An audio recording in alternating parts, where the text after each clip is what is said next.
Hello students, MD coaching के online classes में आप लोगों का स्वागत है।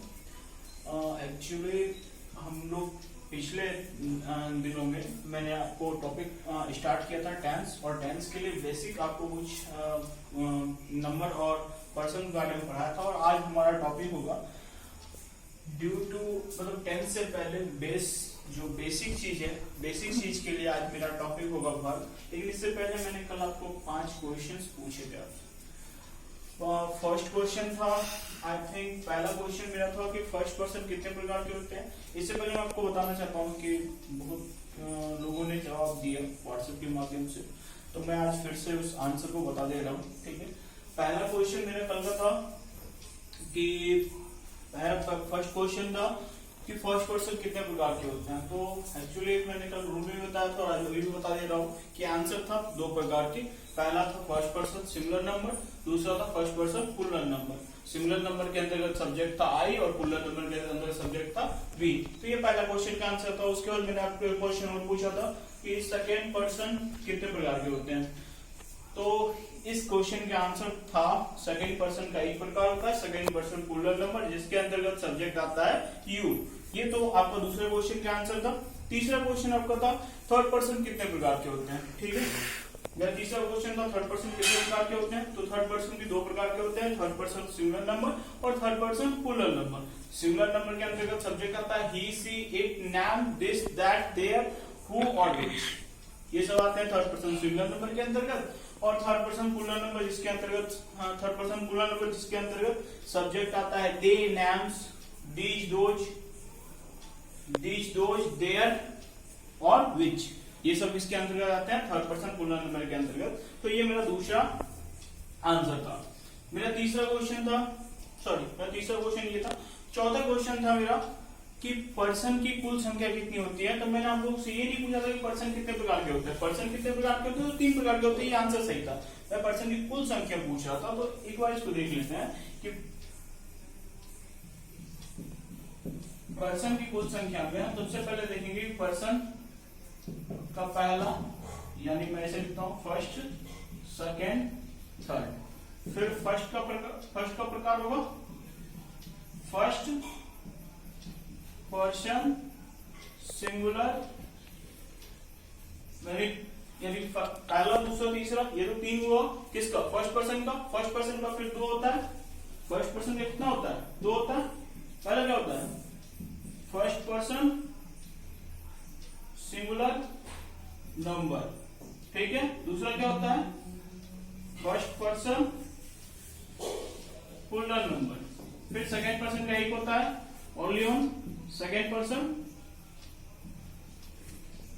ये मैं आपको समझाने के लिए लिख रहा हूं, सेकेंड पर्सन प्लूरल नंबर। कल हम लोग पढ़ चुके हैं इसके बारे में।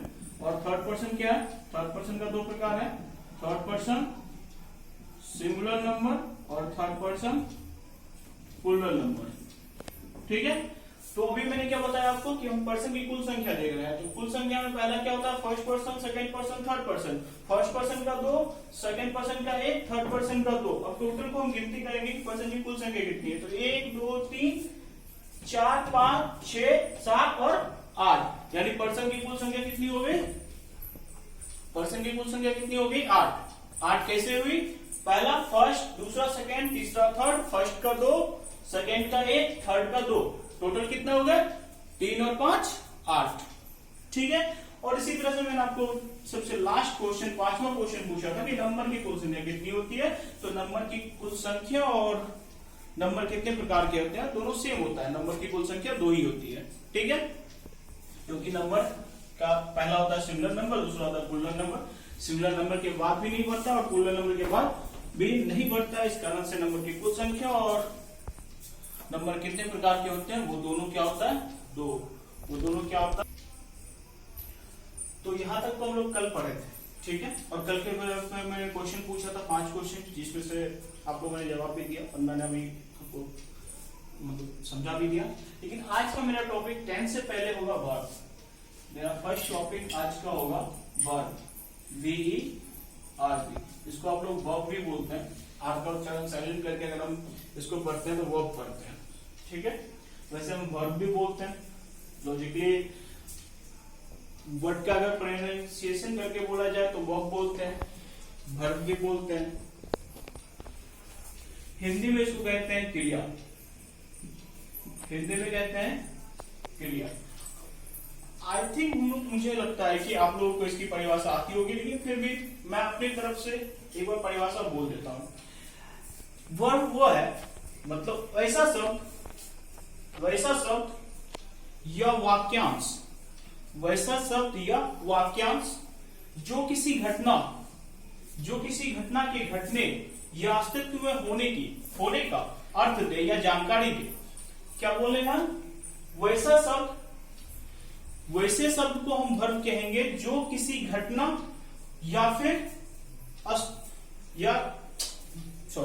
वैसा शब्द जो किसी घटना के घटने या अस्तित्व में होने की जानकारी दे या अस्तित्व में होने का अर्थ दे, उसे क्या कहेंगे हम लोग? वर्ब कहेंगे। क्या कहेंगे? वर्ब। तो मैंने अभी वर्ब के बारे में क्या बताया?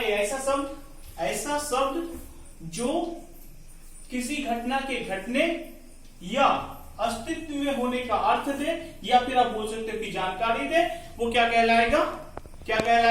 वर्ब कहलाएगा। हिंदी में क्या कहलाएगा? क्रिया कहलाएगा।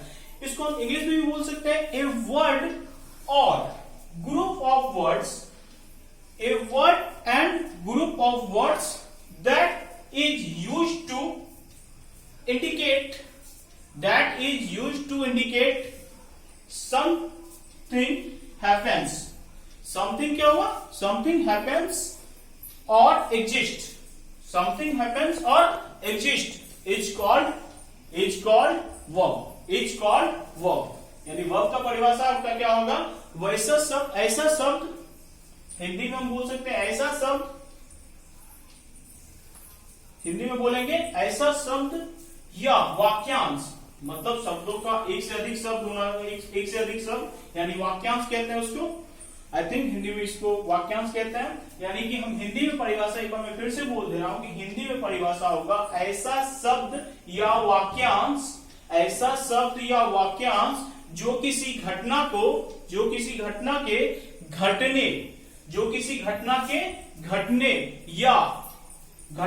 घटने या अस्तित्व में होने का अर्थ दे, उसे क्या कहेंगे? वर्ब कहेंगे, क्रिया कहेंगे। उसे क्या कहेंगे?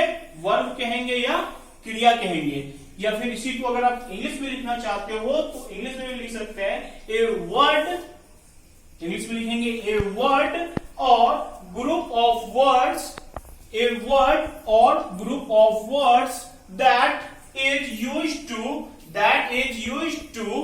indicate something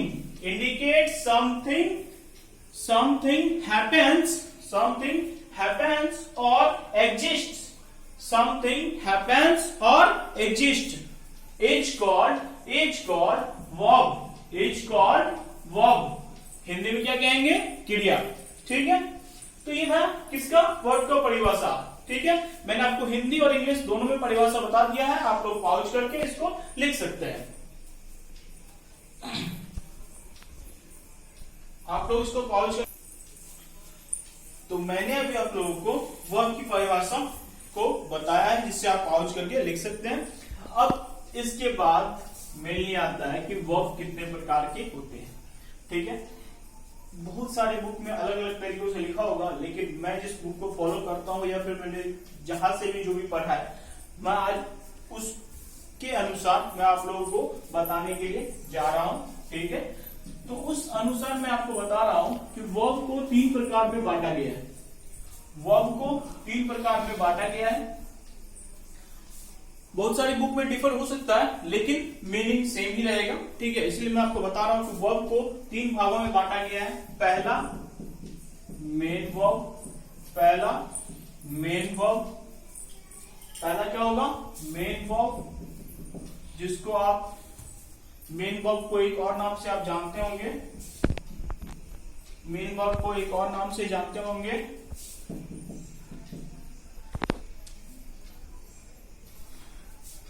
मेन वर्ब को एक और नाम से जानते हैं प्रिंसिपल वर्ब।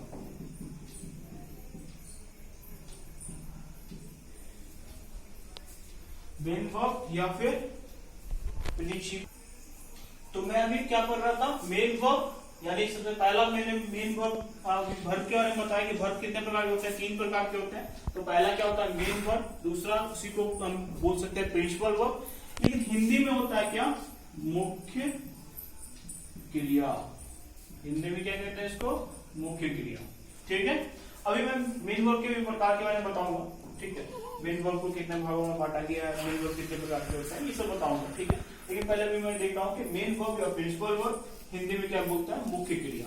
ठीक है, दूसरा आता है हेल्पिंग वर्ब। दूसरा क्या आता है, हेल्पिंग वर्ब, या फिर इसी को आप बोल सकते हो एक्जुलरी वर्ब। क्या बोल सकते हैं, एक्जुलरी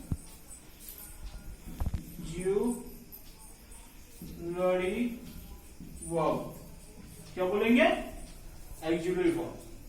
हेल्पिंग, हेल्पिंग हम लोग पढ़ते हैं नॉर्मली, हम लोग क्या पढ़ते हैं, हेल्पिंग, लेकिन अगर प्रोनाउंसिएशन इसका सही करेंगे तो हेल्पिंग। ठीक है, एच का उच्चारण थोड़ा सा अगर हम लोग मिला के साइलेंट करके या फिर सही उच्चारण करेंगे तो हेल्पिंग होता है। ठीक है, नहीं तो हम लोग नॉर्मली बोलते हैं हेल्पिंग। ठीक है, या फिर एक्जुलरी वर्ब। ठीक है, एक्जुलरी वर्ब या फिर हेल्पिंग वर्ब, सॉरी। ठीक है, जिसको हम बोलते हैं क्या, हिंदी में सहायक क्रिया। मतलब ये क्रिया बना ही है क्या, मेन वर्ब का हेल्प करने के लिए। क्या बना है, मेन वर्ब का हेल्प करने के लिए। और तीसरा जो थोड़ा इंपॉर्टेंट फ्यूचर में आता है और नॉर्मल हम सेंटेंस वगैरह में पढ़ते हैं, तीसरे का नाम है मॉडल वर्ब। क्या नाम है, मॉडल वर्ब। ठीक है, तीसरे का नाम क्या है, मॉडल वर्ब। ठीक, तीसरे का नाम, अभी हम लोग तीसरा पढ़ रहे थे मॉडल वर्ब। क्या पढ़ रहे थे, मॉडल वर्ब। ठीक है, मॉडल वर्ब वो वर्ब है जिसके बारे में हम लोग पढ़ेंगे, इसके बारे में हम लोग फ्यूचर से स्टार्ट होगा। नॉर्मली ये फ्यूचर से स्टार्ट होगा। ठीक है, और फ्यूचर से स्टार्ट होने के बाद हम लोग पढ़ेंगे कि क्या है, कहां से आया हुआ है। इसको हिंदी में कहते हैं रूपात्मक। क्या कहते हैं, रूपात्मक। मतलब ये है कि इसका मतलब ये अवस्था के अनुसार या फिर जरूरत पड़ने पर अपने आप को बदलते रहता है। यानी कि आई के साथ सेल लगता है तो कभी कभी आई के साथ वेल लगना स्टार्ट हो जाता है, आई के साथ सूट लगता है तो उसके जगह पे एक और आ जाता है अटू, एक और आई के साथ कैन लगता है तो वहां एक और आ जाता है में, यानी बदलते रहता है। जैसे कि हम ये मेन वर्ब पढ़ेंगे या फिर हेल्पिंग वर्ब पढ़ेंगे, ये फिक्स्ड है। पर्जेंटेटिव में पढ़े होना हो तो बी1 पढ़े होगा। ठीक है, इम्परफेक्ट में पढ़े होना होगा तो बी4 पढ़े होगा, परफेक्ट में पढ़े होगा ना बी3 पढ़े होगा, फिर परफेक्ट कंटिन्यूस में जाएंगे तो बी4 का पढ़े होगा। तो यानी इन लोग का जहां भी बताया गया हुआ है वो फिक्स बताया हुआ है। लेकिन इसके बारे में ये नहीं कह सकते हैं कि हाँ आई सेल लेता है तो सेल नहीं लेगा, आई सेल लेता है तो आई सेल नहीं लेगा, आई कैन लेता है तो सिर्फ कैन नहीं लेगा, क्योंकि परिवर्तन होते रहता है। आवश्यकता पड़ने पर ये अपने आप को बदलते रहता है। इसलिए इसका एक और नाम हम हिंदी में कह सकते हैं इसको रूपात्मक क्रिया, या फिर आपको ये बहुत सारी बुक में मॉडल क्रिया भी लिखा जाता है, हिंदी में मॉडल लिख देता है। ठीक है, तो अब हम लोग पहले पढ़ चुके थे, पहले वर्ब का परिभाषा हम लोग पढ़ चुके हैं। उसके बाद हम लोग क्या पढ़े हैं कि मेन वर्ब, हेल्पिंग वर्ब और मॉडल वर्ब। क्या पढ़े हम लोग, मेन वर्ब, हेल्पिंग वर्ब के 3 प्रकार, पहला मेन वर्ब, दूसरा हेल्पिंग वर्ब, तीसरा मॉडल वर्ब। ठीक है, अब हम लोग मेन वर्ब के बारे में पढ़ेंगे। तो मैं इसको हटा रहा हूं, रिमूव कर देता हूं। अब देखिए हम लोग का पहला टॉपिक इसमें होगा मेन वर्ब। क्या होगा, मेन वर्ब। हम लोग आज मेन वर्ब के बारे में पढ़ेंगे।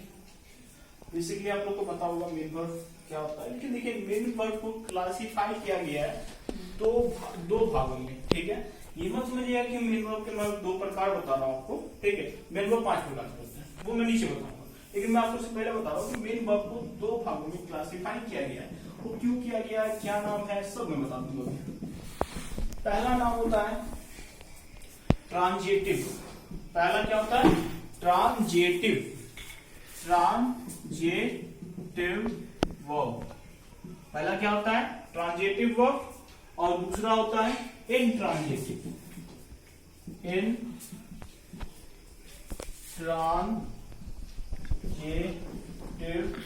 वर्ब। पहला क्या है, ट्रांजिटिव वर्ब, दूसरा है इंट्रांजिटिव वर्ब। ठीक है। ट्रांजिटिव वर्ब को बोलते हैं, ट्रांजिटिव वर्ब को बोलते हैं, ट्रांजिटिव वर्ब को बोलते हैं सकर्मक, सकर्मक क्रिया। क्या बोलते हैं? सकर्मक क्रिया। और इंट्रांजिटिव को बोलते हैं अकर्मक क्रिया। ठीक है, क्या बोलते हैं? सकर्मक क्रिया और अकर्मक क्रिया। ठीक, मेन वर्ब को अभी मैंने बताया आपको कि दो भाग में बांटा गया, एक ट्रांजिटिव, दूसरा इंट्रांजिटिव। अब देखते हैं कि ट्रांजिटिव वर्ब क्या है और इंट्रांजिटिव वर्ब क्या है। सिंपल कुछ नहीं है। ठीक है, ये एक तरह से आपको अब सबको पता है। ठीक, हम लोग याद नहीं रखते हैं लेकिन सबको पता है। अभी मैं बता रहा हूं कि वैसा वर्ब जो अपने बाद, देखिए मैं बता रहा हूं आपको, वैसा वर्ब जो अपने बाद कोई ऑब्जेक्ट लेता हो, मतलब वैसा वर्ब के जगह पे यहाँ पे हम बोल सकते हैं वैसा मेन वर्ब। ठीक है, वैसा मेन वर्ब जो अपने बाद क्या लेता हो, ऑब्जेक्ट लेता हो, वो कहलाएगा क्या? Transitive verb. क्या कहलाएगा? Transitive verb. मतलब आपको ट्रांजिटिव वर्ब को अगर समझाना होगा किसी को, क्या बोलिएगा? वैसा मेन वर्ब, वैसा मेन वर्ब जो अपने बाद, इंग्लिश में बनाते समय, जो अपने बाद क्या ले? एक ऑब्जेक्ट ले। एन ऑब्जेक्ट मतलब एक ऑब्जेक्ट आए किसके पहले, सॉरी किसके बाद, एक मेन वर्ब के बाद कोई अगर वर्ड आए, जिस वर्ड को हम क्या कहेंगे? ऑब्जेक्ट कहेंगे, वो क्या कहलाएगा? Transitive verb. मतलब ट्रांजिटिव वर्ब उसको कहेंगे, ट्रांजिटिव वर्ब वैसे मेन वर्ब को कहेंगे जो अपने बाद क्या लेगा? ऑब्जेक्ट लेगा। उसी का ठीक विपरीत, अगर आपको ट्रांजिटिव वर्ब समझ में आ गया तो इंट्रांजिटिव वर्ब क्या होगा? वैसा मेन वर्ब जो अपने बाद कोई भी ऑब्जेक्ट ना ले, क्या कहलाएगा? Intransitive verb. क्या कहलाएगा? Intransitive verb. मतलब ट्रांजिटिव वर्ब का परिभाषा क्या होगा? हिंदी में क्या कहते हैं इसको? सकर्मक क्रिया, और उसको कहते हैं अकर्मक क्रिया। ठीक है, तो हिंदी में इसको ट्रांजिटिव को कहते हैं सकर्मक और इंट्रांजिटिव को अकर्मक। तो यहाँ क्या बताएंगे? हिंदी से ही पता चल रहा है। सकर्मक मतलब कर्म के साथ, कर्म को क्या बोलते हैं? ऑब्जेक्ट। और अकर्मक मतलब कर्म के बिना। ठीक है, मतलब विदाउट ऑब्जेक्ट। ठीक है, अब क्या बता रहे थे? ट्रांजिटिव वर्ब का परिभाषा क्या होता है? वैसा मेन वर्ब जो अपने बाद क्या ले? ऑब्जेक्ट ले, ट्रांजिटिव वर्ब कहलाता है। और वैसा मेन वर्ब जो अपने बाद कोई ऑब्जेक्ट ना ले, क्या कहलाएगा? Intransitive verb. ठीक है, ये मैं रिमूव कर रहा हूं।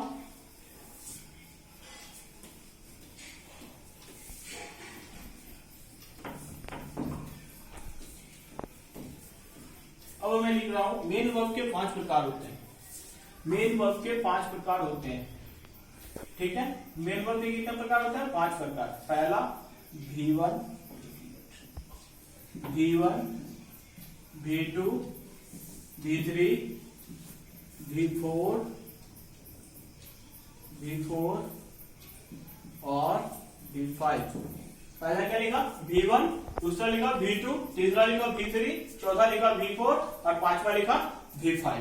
ठीक है, ये 5 प्रकार मैंने लिखा। क्या लिखा? V1, V2, V3, V4 और V5। अब देखिए V1 यहां लिखेंगे हम लोग मेन वर्ब। क्या लिखेंगे? और यूज ऑफ टेंस। पहला लिखा V1 का प्रयोग होगा, सॉरी यहाँ पे ऑफ छूट गया, यूज ऑफ टेंस।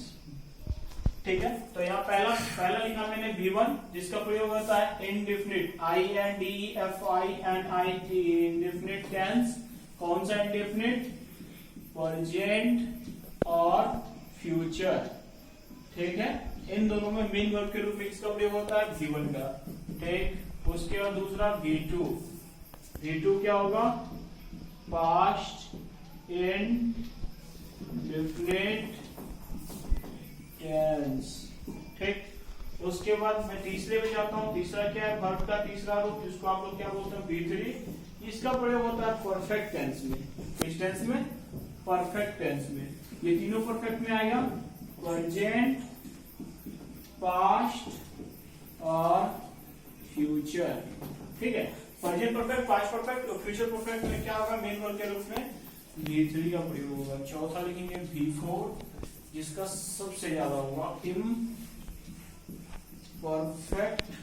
और परफेक्ट कंटिन्यूअस में। परफेक्ट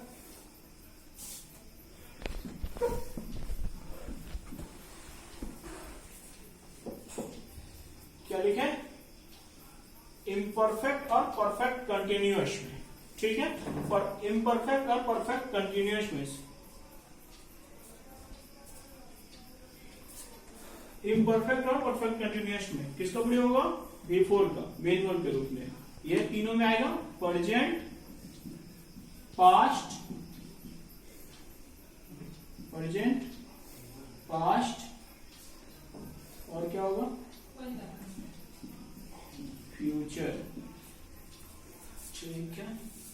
और सबसे लास्ट आएगा, सबसे लास्ट क्या, V5, जिसका प्रयोग किसमें होगा, प्रेजेंट इंडेफिनिट टेंस। सबसे लास्ट प्रेजेंट इंडेफिनिट टेंस। तो ये मैंने पांचों आपका पढ़ा, V1, V2, V3, V4 और V5, ठीक है। अब मैं आप लोग के लिए पिछले दिन की तरह ही कुछ होमवर्क दे रहा हूं, जिसमें पहला होगा आपका, नोट कर लीजिएगा आप लोग, पहला होगा वर्ब किसे कहते हैं। परिभाषा को लिखना है, वर्ब की परिभाषा, ठीक है, जो मैंने आप लोगों को बताया था, ठीक है। वर्ब किसे कहते हैं। दूसरा, ट्रांजिटिव वर्ब किसे कहते हैं और इंट्रांजिटिव वर्ब किसे कहते हैं, ये दूसरा क्वेश्चन है। ट्रांजिटिव और इंट्रांजिटिव वर्ब किसे कहते हैं, ये आपका दूसरा क्वेश्चन हो गया। तो उसके बाद आपके लिए तीसरा क्वेश्चन है मेरा कि कौन सा ऐसा मेन वर्ब है जिसका प्रयोग सिर्फ एक ही टेंस में होता है। कौन सा ऐसा मेन वर्ब है जिसका प्रयोग केवल एक ही टेंस में होता है, ये मेरा क्या था, तीसरा क्वेश्चन। मेरा चौथा क्वेश्चन है कि कौन सा ऐसा मेन वर्ब है जो अफर्मेटिव में अपने पहले कभी भी हेल्पिंग वर्ब नहीं लेता है, ये मेरा चौथा क्वेश्चन है। और मेरा पांचवा क्वेश्चन है कौन सा ऐसा मेन वर्ब है, कौन सा ऐसा मेन वर्ब है जो हेल्पिंग वर्ब के बिना कभी नहीं आता है, ठीक है। ये मेरा 5 क्वेश्चन था। मेरा पहला क्वेश्चन क्या था, वर्ब किसे कहते हैं। दूसरा क्वेश्चन मेरा था कि ट्रांजिटिव और इंट्रांजिटिव वर्ब किसे कहते हैं। मेरा तीसरा क्वेश्चन था आपका कि कौन सा ऐसा मेन वर्ब है जो सिर्फ एक ही टेंस में जिसका प्रयोग होता है। कौन कौन से ऐसे मेन वर्ब है जिनका प्रयोग सिर्फ एक ही टेंस में होता है। मेरा अगला क्वेश्चन था आपके लिए कि कौन सा ऐसा मेन वर्ब है जिनका प्रयोग अफर्मेटिव सेंटेंस में होने पर वो अपने पहले हेल्पिंग वर्ब, अफर्मेटिव सेंटेंस में अपने पहले हेल्पिंग वर्ब नहीं लेता है, ठीक है। मेरा लास्ट क्वेश्चन है कि कौन सा ऐसा मेन वर्ब है जो बिना हेल्पिंग वर्ब के नहीं आता, मतलब जो हमेशा अपने पहले हेल्पिंग वर्ब लेता है। तो ये मेरा 5वां क्वेश्चन है, ठीक है। थैंक यू, धन्यवाद। आप मैं व्हाट्सएप के माध्यम से ये 5 क्वेश्चन के आंसर दे सकते हैं।